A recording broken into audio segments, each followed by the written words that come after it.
తమ్ముడు ఇవాళ ఉదయాన్నే లేచావు? అక్క ఈరోజు రాఖీ పండగ కదా, అందుకనే ఉదయాన్నే లేచి కొత్త బట్టలు ధరించి నీకోసం ఎదురు చూస్తున్నాను. అవునా, ఒకసారి రక్షాబంధన్ గురించి చెప్పవా? నాకంటే నువ్వే బాగా చెప్తావు అక్క, నువ్వే చెప్పు. సరే, ఈ రక్షాబంధన్నే రాఖీ పండుగ అని కూడా పిలుస్తారు. ఇది అక్క తమ్ముళ్ళు మరియు అన్నా చెల్లెళ్ళ యొక్క పండుగ. ఈరోజు మనం ఈ రక్షాబంధన్ గురించి తెలుసుకుందాము. పంచాంగం ప్రకారం రక్షాబంధన్ అనేది ప్రతి సంవత్సరం శ్రావణ మాసంలో పౌర్ణమి రోజున వస్తుంది. దీనినే శ్రావణ పౌర్ణమి, జంధ్యాల పౌర్ణమి మరియు రాఖీ పౌర్ణమి అని పిలుస్తారు. ప్రపంచంలో ఉన్న భారతీయులందరూ ఈ రక్షాబంధన్ వేడుకలు జరుపుకుంటారు.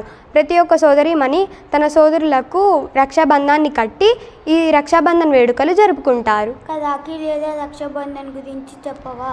రాఖీ అంటే రక్షణ అని అర్థం, మరియు రక్షాబంధన్లోని రక్ష అంటే రక్షించడం అని, మరియు బంధం అంటే సూత్రం అని అర్థం.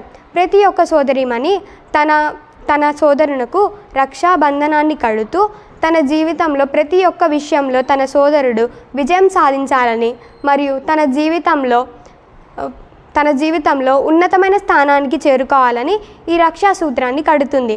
అదే సమయంలో వీర తిలకాన్ని దిద్ది ఒక తీపి పదార్థం పెట్టి హారతి ఇచ్చి తన క్షేమాన్ని కోరుతుంది. అలాగే సోదరులు సైతం తన అక్కకు అండగా ఉంటానని వాగ్దానం చేస్తారు. ఇలా ఈ రక్షాబంధన్ అనేది జరుగుతుంది. రాఖీ పండుగ గురించి ఒక కథ చెప్పవా? పురాణాల ప్రకారం రాఖీ పండుగ గురించి చాలా కథలే ఉన్నాయి. అందులో ఒక కథ, ఒకసారి ఇంద్రుని ఇంటిపై ఒక రాక్షసి దాడి చేస్తుంది.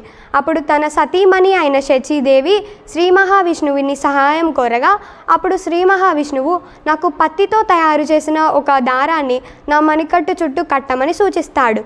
అప్పుడు శచీదేవి శ్రీ మహావిష్ణువు సూచించినట్లే చేస్తుంది.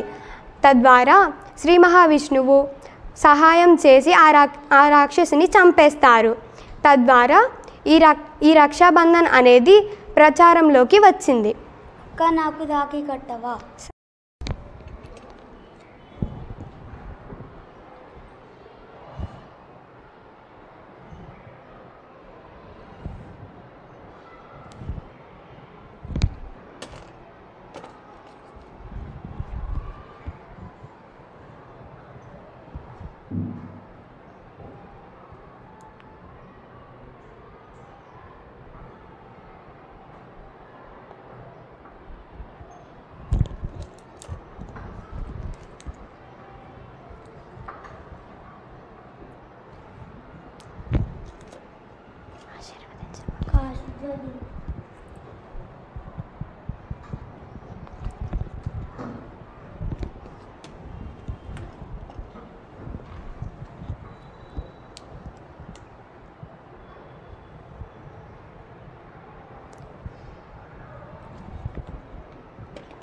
మరి నీకు ఇష్టమైన వినాయకుడి బొమ్మ తీసుకొని వచ్చా.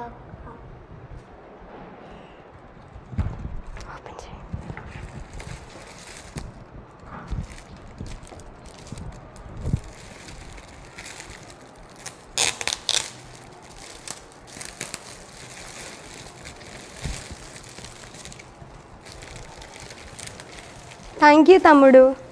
ఓకే.